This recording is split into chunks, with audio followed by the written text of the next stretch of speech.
Hello, hello. It is Wednesday. What is it? June 10th, 2026. You are tuned into the Ted Manila Information Show, TMI Show for short, because we bring you way too much information. I'm Manila Chan. That's Ted Rall.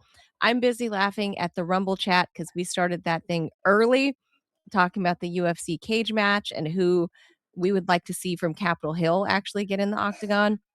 And I was saying Marjorie Taylor Greene. I know she's gone, but Marjorie Taylor Greene and Jasmine Crockett, who's also outgoing. That'd be a good one.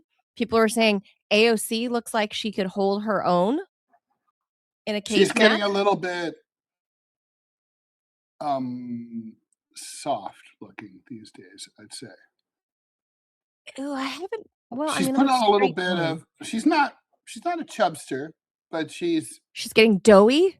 yeah, I'd say so. Yeah, all that sitting on ass at committee meetings. Well, not only that, but all the people whining and dining you because you're a Right. congresswoman. Yeah, yeah. And not to mention like getting Greasing the palms does get Yep. you a little doughy. Yeah, it does. It really does. I wonder if I feel like Nancy Pelosi, even though she's like 100, I feel like she would beat some ass. Oh no, I would don't fuck around with like fucking scary smart old people. No. Yeah, By the I feel way, like she could do you beat know ass. do you know how old Susan Collins is? I was guessing she was Also like 100. I thought she was 85. Guess how old she really is? Don't tell me she's young. Oh, kind of. Yeah, I think she's 73. She's only 73? I know, right? Well, I mean, I guess Yeah. she's okay. She's held up okay for 73. No, But that's not true. I mean, she's like the way a 73-year-old lady was back when I was a little kid, but not now. I mean, she's like, okay, young man. I know. I'm from Portland, Maine. That makes her 10 years older than J-Lo. What? Stop. J-Lo's like 60. Oh man, she looked well. I mean, of course, she's had Maybe a lot of work 62. done. But J-Lo's in good shape. Yeah. Well, yeah, Now, she's still that's a dancing cage and match strutting on stage. I would pay good money to watch. Jennifer Lopez? Yeah, she's hot. Well, duh, Ted. Even though she abused poor Ben Affleck, the most innocent male in Hollywood. Rain is wet, Ted. Of course. Who wouldn't want to see J-Lo with her gadonk get in a cage match with somebody? Yep. True. Just saying, on the White House lawn. Just saying. All right. So obviously it's Weird News Wednesday. What are they going to do, by the way, if it rains on June 14th? Sunday, right? That's on Sundays. Sunday, I don't know. Sunday. I don't think it's calling for rain. Wait, I have put Robbie on. It's raining now. Put Robbie on. Raining now in DC. Robbie. Producer Robbie. Is it okay for the president to hold his White House cage match on the Sabbath this Sunday? Well, he's not a Christian, so he claims he is. Yeah, but he has that weird lady that's like that he claims is his pastor, and she speaks in tongues and shit. Like so Paula White's going to split hell wide open when she dies. That woman. Wait, does she handle snakes and shit? No, she is a professional grifter. Like So for one thing, women are not allowed to be pastors. They're not allowed, according to the Bible. That's not in scripture, though. 100% is. 2 Timothy. It is shameful for a woman to speak in church. Also, it is shameful for a man to sit under the leadership of a woman. Yes. Wait, we can't even speak in church? No, you're not supposed to. You're supposed to save your questions and ask your husband when you get home. Oh. All right. Women are but Paula White takes it a step further. One thing, she's a serial adulteress, so that's disqualifying. And Ted, while you're there looking at it, so it says to be the position of a bishop, you have to be married to one woman and have kids. A woman can't marry another woman and have a wife because that's not biblical marriage. So I can 100% just save you some time here. But no, Paula White's famous for saying that where she stands is holy ground because she is holy. She is insane. Maybe she'll give a sermon before the fight, Ted. That's coming up, and it's Trump's 80th birthday on Sunday. Such a coincidence. I wonder if they're gonna have a flyover, with the Air Force Well, or the Blue Angels.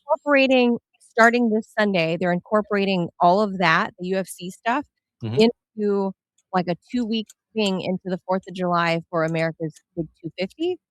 And it just happens to be Flag Day and Trump's 80th birthday and whatever. So we're doing UFC on the South Lawn, folks. Yeah, we should redesign Old Glory instead of the stars and stripes. It is kind of an old dated design, just does not look like a very attractive flag. What they should do is make one in a field of blue with a sunburst behind it with Trump's mugshot, like right there, Trump's front and face, right? center. But like for You the would like that. $250 bill. Yes. That's what they Yes, should I do. agree. I like But it. All right. But Ted, are you right. satisfied with what I No, said? because it's very complicated. It's not complicated at all, dude. Too complicated for the I'm gonna have to shut could do Robbie up. We could do 2 hours on just this passage. I'm gonna have to see. You got Robbie started, Ted. You did that on purpose. All right, we do this, all this, whatever this is. We do it at 10 a.m. Monday through Friday. So please join us and like, share, and subscribe, so we can continue to do this. No, but AOC though is quite cute. Yeah, I mean, she has a somewhat annoying voice though. Anna Paulina Luna. She's kind of hot. She's also crazy. Lauren Boebert. Ted loves Lauren Boebert's kind of brand of crazy. So look, honestly, who else is going to take you to a boring Broadway show and blow you? I mean, she's the woman that'll chop it off. She will chop marriage material right there. Lauren Boebert will chop it off, Ted. If she thinks you got a text from another woman, she will chop it off. She will Lorena Bob at you. Lauren Boebert is. That's probably true. Yeah, you definitely have to block your texts. Yeah. All right. No, Ted. If she's our OnlyFans, I bet you'd subscribe to it. Oh, yeah. Ted really has a thing for Lauren Boebert. He has a weird crush on her. He doesn't like her politics. Just for people that are new to this, he does not agree with her politics. I also think she's very stupid. Not like Pete Hegseth stupid, but very stupid. But just on appearance. For me, stupidity is really fucking hard. I mean, but pure physical attraction. Ted sees her and he's like, "Yeah, I'd like some of that." Yeah, and also just because she's crazy and like she'll blow you during the theater. Yeah, Ted likes crazy women. Ted and Jamaro, and I've tried to lecture them both on this, so you guys don't just trust me. Ted and Jamaro, they have a thing for nutty women, and I'm liking Marjorie Taylor Greene these days. Although she looks like, you know what she looks like? She's not crazy. I don't think she's your fitness instructor. Is what she is. She was crazy, and then she got out, and like it's like she undrank the Kool-Aid. Yes, that's disturbing because I'm like, wait, what happened? Are you now on SSRIs or? I don't know. Are you? Or were you just faking it the entire time? In this past year, what is it? Marjorie Taylor Greene. It's like the Kool-Aid finally got out of her system, because you know all those drugs, it takes a while to get out of your system. Or like demonic possession.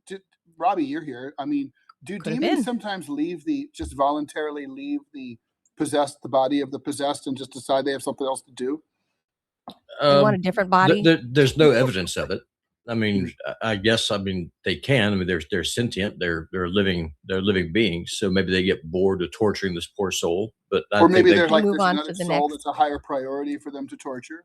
Yeah, which is the case. I think they probably just drive the person to suicide, not just leave because they just develop a conscience. That's why they're demons in the first place. They have a job to do. They want to finish. Yeah. That's creepy. That's a creepy demons? Conversation. Okay. Creepy? Nah, no way. Real quick, honorable mentions of stories that we're not going too in depth with until we know more, obviously. Today, Bill Gates is set to testify to Congress about his relationship with Epstein. Which, I mean, what else is he going to say? We already know that he tried to covertly get antibiotics to Melinda because, Yeah, she's pissed, man. She was commenting on it. Yeah. So I mean, we already know he was buddy with He's Epstein. I don't know. prediction, he's going to take the fifth on some things. You think so? Yeah, he'll admit to knowing him and having hung out with stuff, but it'll be like, were you ever balls deep in any like young chicks? And it's like fifth. Tell you what I want to see is just do a deep dive on this. If this is something the two of y'all would be interested in, is how Jimmy Dore is getting so popular on the American right. Because that's not his bread and butter. I mean, no, I know. Admit, I never watched Jimmy Dore. I when I've tried a few times for like a minute or two, I'm like, it just doesn't do it for me. I've just never found him good. Why is he so popular, and why is he so controversial among a lot of lefties? I don't know. Like, he's not the real thing. He used to be on with Ed Schultz a lot back in the day on RT. Yeah. That's how I got to know Jimmy Dore, and he was on with me a couple of times when I filled in for Ed. And I think he's funny. A lot of lefties think he's bullshit. I think he's funny, and back then it was still like the Obama years. Yeah, so why do people have I don't these know. opinions about him? Now he was speaking a lot of truth to power during COVID, and he got real popular, I think, with the American right, not the far right or the alt right, like the American right, just because he was questioning the COVID narrative. So I think that's how that started. But he's always been pretty anti-establishment, and now it's the American right. It's not that the American right love him or he loves the right or whatever. I don't know how to frame that. I think it's because he left the left, he's become more popular. It's that the left went crazy. That's what it is. Not the real left. I mean, just anyone to the left of him. Just they just went kind of.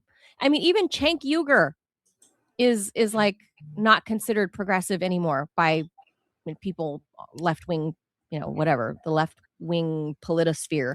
So, and Anna Kasparian, like the Young Turks aren't even considered like, well, they're not wacky enough. They're not really. They don't have a class analysis, so therefore they're not really. Yeah, so they're not really. I mean, I don't know. A lot of people got. They're kind of like what's that? God, there's never mind. There's a think tank in DC that used to be considered progressive and now kind of isn't, like that. I can't think of one that was progressive. All right, when we think of it, we'll blurt it out. The other honorable mention: House passes funding for immigration agencies. The legislation funding 2 agencies, including ICE, Center for American Progress. Oh yeah, finally goes to Trump for signature. So there you go. ICE is getting funded. The House passed it. So. Oh yay! Manila needs its own personal goon squad. Manila, I'm going to send you a text message real quick. I need you to verify if this phone number is real or not, because I either am getting fished or I just landed a very big fish. Okay, I'm gonna look. Okay, but we're gonna move on with the stories. So let's do that. All right. Speaking of the UFC, there's another issue, Ted. Besides like Dana White getting hookups at the White House. So this weekend, as you guys know, the UFC cage match, it's been erected on the South Lawn. Meanwhile, many of Washington's independent wrestling promotions are stuck hosting events in Maryland and Virginia because they say DC's regulations make it too expensive to operate in the city. The contrast has not gone unnoticed. At the center of the dispute is a longstanding complaint from the local wrestling community, Ted. Okay, there's a whole community in DC apparently. Washington treats professional wrestling much like it treats legitimate combat sports. That means promoters can face licensing requirements, medical exams, insurance costs, regulatory fees, and other rules originally designed for boxing and mixed martial arts. For large organizations, those costs are manageable. For independent wrestling groups staging shows in local breweries, warehouses, and small venues, they say can be the difference between staying in business and shutting down. The controversy intensified when the UFC reportedly argued that its White House event is taking place on federal property and therefore does not need to comply with the same DC regulatory framework that applies anywhere else in the city. To the critics, that sounds like one set of rules for everyone else and another for the world's largest MMA promotion. The politics make the optics even more complicated. UFC President Dana White has long been a close ally of President Trump, leading some local promoters to wonder whether connections are succeeding where years of lobbying have failed. The irony is that independent wrestling isn't asking for special treatment. Most simply want DC to recognize that scripted professional wrestling is fundamentally different from competitive combat sports. You mean all those years with like Macho Man Randy Savage and Hulk Hogan that wasn't real, Ted? Um, I'm What? shocked. I'm really disappointed. I'm very Uh, sad. I mean, I assumed it was all real, of course. well, now a bill is currently set before the DC City Council to create a separate category for smaller wrestling events and reduce some of the regulatory burden. So, in other words, while UFC gets to put a cage on the White House lawn, local wrestling promoters are still fighting for permission to run a show at a local pub. So that's just I don't know. Dana White's not wrong. The White House is federal property, so Muriel Bowser has no say over that, right? Like the National Mall, and Sure. there's no say. So Dana White's not wrong. But it does highlight, the difference in like I'm not in the wrestling community, Ted. I don't know. I'm not I stopped watching back in those days when it was Macho Man Randy Savage and Hulk Hogan, and when somebody told me that it was all scripted. Although they do get injured, but you can get They do. in the same. It's analogous to the way that Hollywood stuntmen could get injured. Yes, I was just going to say that. So, what do you think? Is this like, does DC Mayor Muriel Bowser on her way out of office, because remember she's term limited out, she's done, should she take this up with the council and stamp it and give local, like, little wrestling dudes, give them their a separate category, because it's not real. Absolutely, and why not? I would do it. Yeah, it's entertainment for the city. Apparently wrestling is a big thing. Like WWE, like, I mean, people know, right, Ted? Like they know, right? Like I think they know. Yeah. and they buy tickets to them anyway? Like it's Yeah, like it's it's like theater, fun. It's like entertainment. greasy theater. It's like going to see a Trump rally. You're not going to get to hear the truth about anything. It's entertainment. It's a show. It's like Hmm. bored people going off to find something to do. So what? It's harmless. It's fine. I Yeah. mean, yeah, I have no. I Okay. mean, Well, yeah. I mean, I just and this is don't coming understand the from, psyche behind the and I the would ban, fans. I would ban boxing and football because of CTE. Yeah. But Oh, I do love boxing though. I don't know that I could ban it, but boxing's I would very say cool, but it should be objectively I banned. know. It's brute force. I know. But as far as like Smoking this type cigarettes of looks cool. It should be banned. wrestling, WWE style wrestling is scripted, it's theater, it's soap opera with, in a ring with greased up buff dudes, Right. roided out. Not homoerotic at all. It's very, very, very straight. There should be a carve out, and I know Mayor Bowser watches us regularly, Ted, friend of the Yeah, show, and we Mayor appreciate Bowser. you, Your Honor. Thank you for watching. Thank you for watching. I was one of your town folk. I don't know. DC's a districtor. I don't know. I was one until I moved away. But anyway, do a carve out for these guys. I would love to see the downtown be energized with another form of entertainment, because not everyone ballet at the Kennedy Center is Which not. is I now can't the talk Kennedy today. Center again. Not Yeah, the is not. It's not for everybody, Ted. There's got no, to be. Now You got to let's move on. I think we're on the same give page. somebody else give other people some stuff to watch and bring Okay. business back to downtown. I would It's like to see that. unanimous. All right, next one. So everyone knows the joke about the kid who killed his parents and then complained that he was an orphan. This is a variation on that. One of the strangest legal battles in America is over not whether a crime occurred. That part's not in question. It's over who's paying the attorneys. Nick Reiner is, of course, the son of Rob Reiner and the photographer Michelle Singer Reiner, both of whom Nick Reiner is accused of, killing. Of course, Rob Reiner is the famous filmmaker. So Nick, the accused, is asking a California court to give him money out of a trust fund that his parents provided for him. But the 32-year-old has pled not guilty to charges that he killed both of his parents in their LA home back late last year. Prosecutors haven't decided whether to seek the death penalty or not. A lot of details of the case are under seal. Now, Reiner's attorneys are arguing that he's legally entitled to money from his trust fund. According to court filings, the trust was structured to distribute assets to him at specific ages, and his legal team says the trustee has no valid basis for withholding the money. Reiner wants access to at least $1.5 million to pay those very same lawyers and to cover his basic needs while incarcerated, like lube. It's the kind of case that forces uncomfortable questions about how the legal system works. On one hand, a defendant is presumed innocent until guilty and has a constitutional right to mount his defense.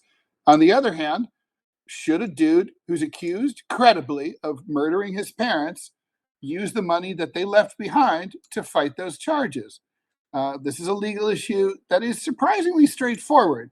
If the court agrees with Nick Reiner, the trust that his parents created to provide for their son could ultimately help finance the defense against allegations that he ended their lives. And regardless of the verdict, that's really fucking weird.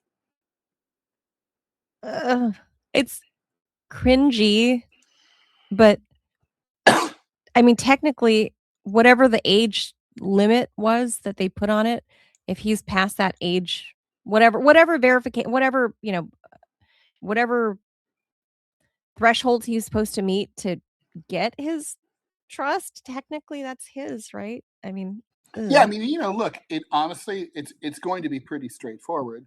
The judge is going to have to read the terms of the trust, and unless there's some clause in there that says this doesn't apply if you murder if the beneficiary murders the benefactors, then right, all bets are off. But if that clause isn't in there, it's true. He's innocent until proven guilty. I mean, hell, even if he's found guilty, I know. Look, he's a trust fund kid on death row. As far as yeah, exactly. I mean, so it's I mean, I gotta say, I think he's probably going to get the money. You think so? Yeah, I don't see how legally you can block him from it. Like, it's technically rightfully his. This will probably it's a cringy affect the thing. way future trusts are written, I would think. Oh my God. I mean, I know if I was a wealthy parent, That's true. I would think that. twice about, like, although I don't know. I mean, look, here's a question. What would Rob and his wife have wanted? I mean, they knew their son was troubled and mentally ill. They knew he was crazy. And they left the trust in place, right? So they still wanted him to be provided for. Among the many things that a crazy, violent person can do is to kill. And among the many people on the planet that a crazy, deranged person can kill could be you. So, like, that's something that, like, it's so sad. I would love to do a seance with Rob Reiner. We could maybe do that here on the show. And we could say, Rob, you seem like you were a very mellow dude. Like, do you think your son should, I mean, here's another question. Would the dead parents, the murdered parents, have wanted their murderer, even though he's their son, would they wanted their son to not be able to defend himself, to be stuck with a court appointed attorney, which is another word for no attorney? Would they have wanted that? I don't honestly know. Like, if my kid murdered me, I mean, I guess the thing is, like, let's say if I'm a ghost and I'm sentient, I'm not really, like, I don't care what happens to him in the judicial system. I would just be sad that I was dead and that he had done Well, that to okay. me. Right, You know? right. Like let's look at it that way. Right? Like if you have a kid, if your kid flipped out and murdered you Mhm, and your spirit was hovering over your body and mhm. you're like, "Oh fuck, I'm dead." And then you look at your kid and you're like, "You little fucker, how could you do that to me?" First and foremost. That is what you would But say. then what would Ghost Ted want to happen to his one and only child? I think Ghost Ted would figure that the system is going to do what the system is going to do, but the system doesn't. But I mean, I think, frankly, I know better than most the importance of a good attorney, Would and I you do be still. mad? Would Ghost Ted be mad at his one and only son? Oh yeah. You Well, would I'd be. Let's put it this way. I'd be very, very, very, very disappointed. I'd probably never talk to him again, just for that. Never come visit him. No, No. maybe you should visit him in that Yeah, case. maybe I should come visit him. Yeah, Knock some books and shit off the I think, look, shelves. it's a tragedy, right? I mean, it's horrific. I mean, honestly, I think, look, if this is what it looks like, and the guy did it, and he was crazy. Honestly, I don't think he should go to prison. I think he should be. I mean, that's my general take on all things. He should be sent to, a psychiatric institution. Yeah, We a funny need to farm.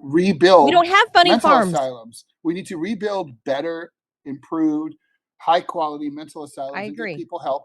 And actually, with a goal of getting them better enough that they can be released. And I know that's going to be an unpopular opinion, but I don't think human life should be wasted. Already, Rob and his wife, their lives Are have been gone. lost. And why throw away a third life, the son's, if it can be salvaged? Ooh, yeah, that's a tough one. It's I think I mean, if for you can most turn him safe, if you parents. can make him as safe as you and me for society, why not release him at some point? Sure, but don't you think there are some people that are beyond Yeah, repair? like I said, that's why I put the word "if" in there. If you Yeah, can and we make him, don't know, and if that's the you thing, can, you if you can can't get to the point where a reasonable person, like by most accounts, John Hinckley, is safe now. He's been, probably, yeah. I mean, most murderers who've been in prison for 20, 30, 40 years, they're not the same person anymore. Yeah. These crimes are committed by young people. I can tell you, being 62, I am not the same person I was when I was 22 or 32. I mean, just not. I'm a much calmer person. I mean, and Yeah. it's like, yeah, Like, I think legally, there's nothing anyone can do, like you said, unless the Reiners put in place a caveat that says, "Nick can get his trust if he's 25, if he does this XYZ, unless he murders us." yeah. In that case, no trust. Right. But I would If say that this clause money's isn't in his. there, It's and even if that clause is in there, I think he gets the money because he hasn't been convicted. Oh, that's true. That's true too. And let this be a cautionary tale to us Unless he's non-rich folk. accused of murdering us by a court of Right, law, unless the wording is, accused, even then stand they can accused. Right, definitely put that in there. Yeah. right. So let this be a cautionary tale for us normies out there, us regular working class folk, is that even if you have life insurance, you should put a clause in there that your beneficiary, that's the clause. Or It's you like, may want to think about it. Yes, your beneficiary. yeah, make a statement in there that says your beneficiary cannot get this if they are accused, presumed, or found guilty of murdering you. Or if you ever ask them to cut the grass and they refused, then Or yeah, you no, can say no whatever. money. You can say Right. whatever on your like as for a beneficiary. You can say, and then you can default to the second person in line. Yeah. But when you're somebody rich like the Reiners, I'm sure they had, trust for all their kids, and I'm sure they had a will and whatever. But oh, it's a cringy thing because I feel like it was. I mean, it's so fresh, right? It was. I mean, God, it was 6 months ago, but still, I remember when the news broke because Rob Reiner is like, obviously, he's a legendary producer, director, just And it's so tragic. Like, what a tragic story, right? And like, have your nutty kid. Yeah. It's just sad all the way around. Like, and it's this situation, let that be a cautionary It's tale. literally the biggest nightmare in the world to have a mentally deranged child. I mean, I would Ugh. much rather have a kid who had was born without arms and legs. I mean, to me, the mental. I mean, I remember like when I got married, I told my ex, "Listen, you get run over by a bus, you got no arms and legs. I'll push you around in your wheelchair to the end of time. But if you go bell jar, I'm out. Right? No cray cray. Like and like that's how I am because I grew up with a crazy mom. And it like I was like, I gave it the office, no more. And she was a school teacher. Yeah. Oh, yeah. Because there's no such thing as a crazy school teacher, as we know from all the hot ones who are fucking their Oh, kids God. like right and left. I know. That's another layer as to why I keep considering homeschooling, because I'm like, who is my kid spending 8 hours a day with? Well, Who are they really? most teachers are great. I mean, I know. it's I like know, yeah. most. But it's like It's not the like one cops. Where they say, time oh, most cops are great. No, they're not. But most teachers are. it's 70-30 maybe with cops. Oh, it's More? like 595. 5, like, yeah, maybe. 5% of them are like they will put their Probably life on the line to they're save nice, you. decent people. They're I know a good couple of people those. who just want to help. Yeah. I know a couple of those. Robbie says he has some thoughts.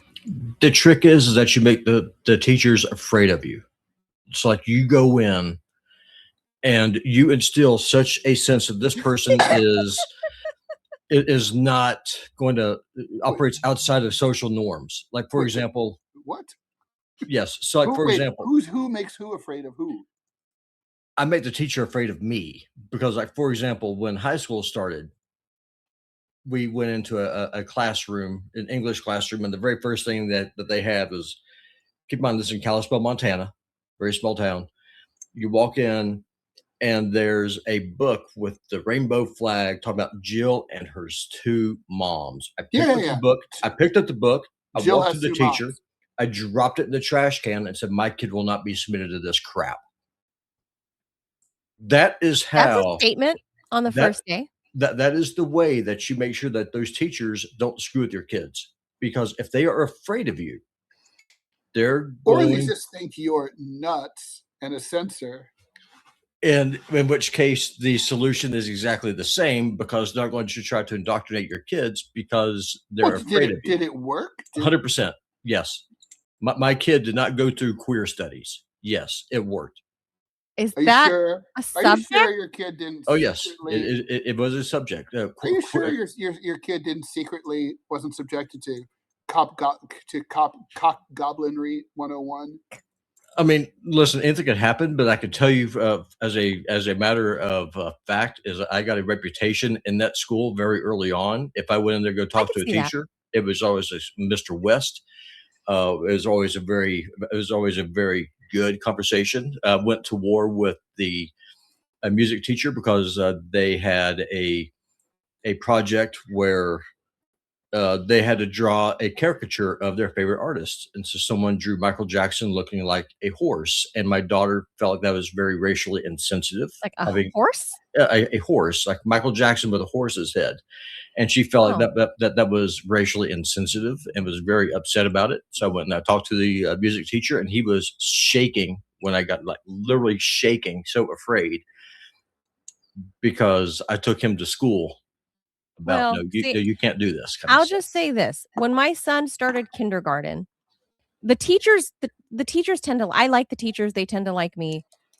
But the administrative people, the principals, the people, the school district people, like the people the movers and the shakers within the school.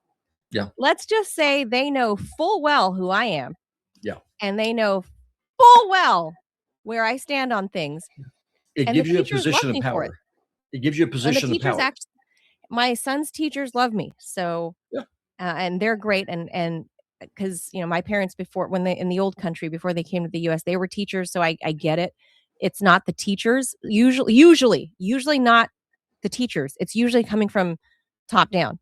The administrators are the ones that I tend to butt heads with, to put lightly. And so they know full well since kindergarten But who All I right. am. We should at move your on. We have two at your more kid's All stories. right, we school, got yeah. get a reputation for being crazy. They will leave your kids alone. They don't think I'm crazy. They just think I'm a raging bitch that brings receipts and they m- can't push back. At Glacier High School, they think I'm a nut. They think I'm a raging bitch and that they know I will take it to the hilt. That's all. Yeah. And they will back down. I'll So go away now. all right. All right, let's go. By the way, Robbie, what's wrong with a centaur? The hell is a centaur? You A mean centaur is I'm a Sagittarian. It's a Greek / Roman Sagittarius. mythological half horse. the half horse? There's Yes. nothing. Well, I mean, there's nothing wrong with them. I just have a problem with someone trying to teach my teenage daughter about carpet munching and trying to make her into something that she's not. No, but it was the That- horse face thing. That's what Ted's referring to. Oh, Yeah. I was talking about well, she just felt like there's just because this is all happening after the Summer of Love, the whole George Floyd thing. She's the only brown girl in the school. Oh. And so she just felt like it was just a very Now you got to disrespectful be thing. you got to nip the slightest in a situation like that. You got to nip the slightest. Yeah, and my daughter, she tried to talk to her students, to her classmates about it. Is like I think this is really just kind of disrespectful. And the attitude that she got was basically, "Shut up, darky." In which case, she came home and she was very upset. She's always been a very fragile soul. And so I said, "Hey, what's wrong?" She's crying. She's really upset. So she comes to Daddy, and then Daddy goes to war for her. Okay. Yeah. All right. That Next. makes more sense about the horse thing. All right, thanks, Robbie. All right, so this one is about billionaires. So should billionaires exist? No. For decades, debates about billionaires have largely centered on admiration. Not now. That's not this era. How did they build their fortunes? What companies Criminal did behavior. they create? All of them. What innovations did they bring into the world? A growing number of economists are asking a different question. At what point does extreme wealth become a problem for society itself? The debate is now being fueled by economists Gabriel Zuckman and Emmanuel Saez, two of the world's most influential inequality researchers. Their latest work argues that the wealth accumulated by a relatively small number of billionaires has reached levels that would have seemed unimaginable just one generation ago, and that the existing tax systems are poorly equipped to address it. That's from Le Monde, Ted. The argument is not simply that billionaires are rich. The French are very well aware of what happens when you allow inequality to go too far. Yes. The argument is not simply that billionaires are rich. It's that many of the wealthiest individuals derive much of their fortune from appreciating assets, stuff like stocks, ownership stakes, and investments that can grow dramatically without triggering traditional income taxes. As a result, critics argue that some ultra wealthy individuals face lower effective tax rates than many professionals and business owners. Supporters of wealth taxes see this as a fairness issue. Opponents see something else entirely. They argue that aggressive wealth taxes could discourage investment, drive capital elsewhere, and punish the very entrepreneurs who create jobs, products, and economic growth. The debate has become especially visible because some of the world's most recognizable billionaires, including people like Elon Musk, have become symbols of a broader argument about wealth, power, and influence in modern society. What's striking is how quickly the conversation has changed. A decade ago, discussions about taxing billionaires were often viewed as fringe political proposals. Today, wealth taxes are being debated by economists, lawmakers, international organizations, and even some business leaders. The question is no longer whether inequality exists. The question is whether democracies can find a way to address it without undermining the economic engine that created so much wealth in the first place. And that may be one of the defining policy debates for the next decade. Uh, so I don't I'm not a mathy person, and when I start to explore the, like, taxation issues, Ted, my brain, especially in America, like, our fucking tax code is just fuck that. That's all I can say about our tax codes. Fuck them, fuck that. I just don't even I can't even begin, but I do understand that the article is right to point out that a lot of these rich people, that they make their money work for them, right? Like, so Of course. but a part of me having owned more than one property at one time, when you propose taxing people with unrealized gains on, for example, a house you still live in, that's not fair. Like, I don't have that money. The equity, I'm not Elon Musk. Go fucking tax him. I'm just some schmo living in my house that I bought at the right time. Like, I'm sympathetic to that, Manila. However, and we're not talking about, you're talking not talking. That's not a billionaire problem. But let's no. say, but I mean, should it be a defense against taxation to simply just keep buying assets so that you can always say you don't have the ready cash to pay taxes? I don't think it should be. Look, I have a lot of thoughts about this. First and foremost, I'm not sure how I feel about the tax code as a form of wealth redistribution, assuming that I think wealth redistribution is a good thing, but it's only in a country with a robust social safety net where the tax code serves that purpose. So if you raise taxes on billionaires, right? Um, if you live in a country where that money is then going to be allocated to help the poor, the working class, the working poor, the unemployed, homeless, and so on, then that's a form of redistribution of wealth. We don't live in a country like that. Okay, we don't have a robust social safety net. That's why we have over 800,000 people sleeping outside every single night in the United States of America. So you can increase taxes on the rich. All that's happening is we're sending more money to Israel, right? So it's not helping the poor. It doesn't solve the problem. Um, the I totally disagree. We know from historical experience that taxing the shit out of rich people does not discourage them from working hard or investing or entrepreneuring. We know that because back during the Kennedy administration, when the economy was absolutely at its peak, post-war peak, the maximum tax rate, now granted, this was not the actual tax rate, this was the marginal tax rate, was 90%. People still, millionaires and billionaires, still invested, they still bought things, they still worked hard, they still liked it.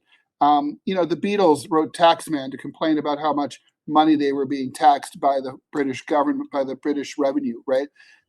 Again, they didn't stop making songs. They didn't stop touring. They didn't stop, you know what I mean? Like, they still kept innovating. The Beatles went on and on and on. It didn't stop them. It never stops them. So that's a bullshit argument that it would stifle innovation. The real issue here, when you really drill down, is capitalism itself. Karl Marx and Friedrich Engels wrote almost 200 years ago that capitalism had a natural tendency toward monopolization by companies and by individuals, that wealth had a tendency to aggregate. You see it when you play the board game Monopoly. You just sort of, whoever gets an early start in Monopoly is almost certainly going to win the game. There's almost never a come from behind winner, right? Who has a little bit of luck and then wins. And like, that's the real world. Whoever gets an early start through an inheritance, through other advantages, through, like Trump from his father getting invested by his dad to the tunes of millions of dollars, that person has a huge advantage over someone like you and me who are starting with relatively little. So capitalism's the issue. Capitalism is an inequality machine. It is left to its own devices. And so these remedies are meant to reform a system that is fundamentally evil and immoral, anti-moral, and frankly, I would say anti-godlike, because it's literally telling people, like, we're not all equal. Just because you were born rich to rich parents who like you, you deserve more than someone who wasn't. That's bullshit. And but that's capitalism. Like Nick Reiner? Like Nick Reiner. So that's capitalism for you, right? And so, like, basically, these efforts are doomed to fail. And the thing about reforms is they're always temporary. Like, you can impose you go through a period of reentrenchment and protests and populism, and then the elites feel pressured to tax and soak the rich, but only for a little while. And then the rich start to rent more congressmen, rent more presidents, and then they bribe their way into getting those reforms rolled back, always, inevitably. So these reforms, to the extent that they ever work, they never last, and therefore the cycle is doomed to continue ad infinitum until you have the Marxist revolution that we all need and love, and basically kills all the rich people and then redistributes all their assets to everybody, which needs to happen kind of on a regular basis. Like every 10 years, let's say. Otherwise, it's like, it's just going to keep going on and on. At the very least, we need to revisit the damn tax code here in the US. And so that way the rich folk, and we're talking the ultra rich, not what, like the guy that lives on Skid Row thinks I'm a rich lady because I lived in this loft, in downtown LA. He'd say, well, she's a rich lady. I wasn't Well, a rich relative to lady. him, you are, but yes, Yes. we're talking about But I'm societally. Yeah, we're talking like serious, like buku bucks, like Elon Musk.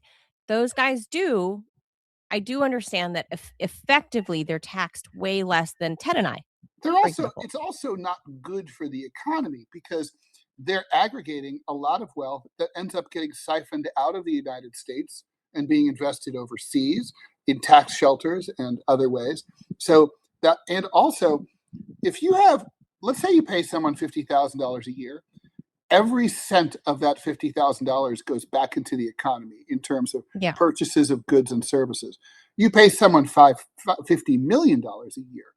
Most of that money is diverted and never feeds the engine of capitalism, which of course is great because it does lead to the future Marxist blood-soaked revolution that we need. That's largely true. So I would just say, if nothing else, that we need to at least revise this stupid tax system and all the stupid codes and all the stupid loopholes and all the, just there's a lot of stupidity. And it's like, do you remember Trump 1.0? He talked about the postcard, putting the tax system on a postcard. You could do that, but you still need a progressive tax system, right? Where, in other words, you charge, the more you make, the higher your interest, the rate you pay should be. It can't be a flat tax is really regressive, and it'll just make the situation even worse. But I'm no economist. I'd have to look up why. Look, honestly, it's like Willie Sutton. Why do I rob banks? Because that's where the money is. Why do you tax the rich? Because that's where the money is. Right? That's where the money is. All right, so let's go one last one. This one's really important. All right. Social Security has long been described as the third rail of politics. It's so dangerous that few officials want to touch it, but there's no way to avoid that. Especially for the poors like us, Ted. True. Oh, believe me. I'm eligible for Social Security now. I'm 62, but if I hold out till I'm 67, I get more. Yeah. Every year. So I didn't know you could start early. But I'm thinking of starting early because of this article. So here's why. According to the latest projections, Social Security, and Mitch Rochelle has said he's going to take his out early too. Social Security's trust fund reserves could be depleted by 2032, much sooner than previously expected. It's not going to go bankrupt, but absent changes from Congress, because Congress is so good at fixing problems, the system would only be able to pay a portion of promised benefits using incoming payroll tax revenue. The result could be that benefits get slashed by 20 to 25% for millions of retirees, including Ted Rall. Americans are living longer, birth rates are going down, the ratio of workers paying into the system compared to retirees pulling system money out has gone down. Social Security was designed for a different demographic reality than what we're dealing with now. For years, economists and government actuaries have warned that demographics would eventually force some hard decisions, but nothing's ever happened. lawmakers could raise payroll taxes, increase the retirement age. Well, they already did that. Reduce future benefits, lift the cap on taxable earnings, or pursue some combo of all the four. For younger Americans, many have spent years wondering whether Social Security will be there when they retire. Probably, yeah, but not as much as what we have now. The big question is whether Congress will get their shit together. And No. they never do. I mean, they're fucking worthless. They haven't solved any significant problem since the 1960s. So, economically. I mean, Affordable Care Act is a fucking nightmare. That's the last major social engineering project we've seen in this country. Yeah, I shudder at the idea. Like, I don't know if I've said it on air. I know I've told you guys, like I've told my friends that I'm ready to make a career shift out of journalism. The whole baby thing kind of threw a monkey wrench into the into the mix, but I was going to go back to college and get a medical degree because it really, I mean, it just a couple more years and I'd have a whole different degree, right? For a job that was safe from AI and whatever, and that I could sock away money and do, it's not risky like journalism, right? That's what I was gonna do, but then I found out I was pregnant and it's kinda slowing that thing down, but I figure I have 20-ish more years of work, Ted, Mhm. before I can retire, and I am not counting on this being there. Even though I've paid into it since I was 15 years old, right? They've been taking away, Social Security from me since I was 15, so for 30 years, Social Security has taken my money, and Cry me a river. I've been and working since I was 15 also. so you might still get to see some of it though. I'm probably not. That's the reality. Like 20 years from now when I'm more or less when I'm like due my Social Security, I don't think it's going to be there. So it's like that much more important to me to go, well, God, I need to hurry up and get this new medical degree to go into the medical field and make a steady income, not this journalism shit because AI is coming for all of our media jobs. Um, but people are still gonna need healthcare. That's the only place where I could feel like, okay, I can Well, look, we're still going to go back. make The money truth and is, save it. when I was a kid, there was a giant problem. Like, basically, we've had a huge reversal of fortune. As of about 10 years ago, and for decades before that, people over 65 were the highest income earners in the United States. So, including their defined benefit retirement plans, plus Social Security, plus whatever they got out of a 401k if they had one. Um, people over 65 be rich. Mhm. But when I was a kid, it wasn't like that. Yeah. People over 65 were by far the poorest. Granny and grandpa, Mm. there were a lot of stories of them eating cat food Yeah, in order to oh. subsist, right? We're going back to the cat food days. That's what's going to happen. Gen I don't X know. is. I don't Well, think. I don't know if Gen X America and millennial. cares. What? Gen X and the younger Gen Xers like me and into the millennials, we're gonna be the fucking cat food people. You guys are going to be. Yeah, you guys will be lucky to get. Yeah, you're not talking about the good organic cat food either. You're talking about like No. Friskies. Yes, we're not talking about, like, the kind of raw, fresh cat food you get at Whole Foods Yeah, for this isn't Iams. This is going to no, be no, like not even Iams. you open the can and the cat like sort of shies away because he knows one of his friends is in there. Oh, It's like going to be like that. meow. So that's the sad thing, is, like, no one has bothered to try to fix the tax code or Social Security, and I Mhm. don't know how you do that. I mean, can the previous story taxing the rich feed into this Well, yeah. I story? mean, look. The fact is, here's the thing, right? Like we say, well, we're a rich country. We are a very rich country in the same way that Mexico and Brazil are very rich countries. But like Mexico and Brazil, we have a massive disparity of wealth. So because the income and the wealth are not well distributed, you have like most of the power and money aggregated Yeah. in increasingly fewer hands. And that means that the economy is not churning as much, its money's not moving around as much. which in the end will take the rich away, will down with them. You know But what? because basically, if nobody's buying and selling anything, you're done. There's no economic activity. We could theoretically decide as a society, or the rich could decide, see this problem and say, I don't really want to live somewhere where I have to lock the car doors everywhere I go, and there's roving gangs of cat-eating old people who are looking to kill me. So, I think it'd probably be a good idea to suck it up and take a 25% hit and pay higher taxes, right? But most rich, the thing is, there will be what Marxists call a division within the ruling classes. There are some liberals, rich people, who see the wisdom of that. Then there's people like Elon Musk who don't see the wisdom of that and want to keep it all for themselves. That division is going to ensure that nothing gets done. And Warren Buffett, he is not. So no, or Bill Gates for that matter. So Bill Gates be giving away his money too. Yeah. Fuck all of this, Ted. I'm just going to give up all of it and just say, fuck it. I'm going to become a cartel Warren boss. Buffett is a great example of, by the way, why taxing the shit out of the rich makes no difference. Warren Buffett lives a very modest life. He doesn't need a lot of money, but why does he keep doing it? Because he likes it. Because he can. Fun. It's the same reason I draw Ted, cartoons. I like it. Just join me. Just join me in becoming a cartel boss. I've decided, career change. Okay. Cartel boss. No, I would totally. Can I design? I have a lot of hookups in SoCal. The packets of the drugs always have cute logos on them. I'll design those. Ooh. I'll be the graphic designer for your cartel. And I can get an RPG. I've always wanted an RPG. All the cartel bosses have RPGs. And the Manila cartel has a good sound to it. Like, federal officials say they're going after the powerful Manila cartel. That sounds good, right? Like the Ted cartel is like, no. The Manila Empire? Yeah, Manila sounds good. The Clovis cartel, maybe. Now we're talking. All right.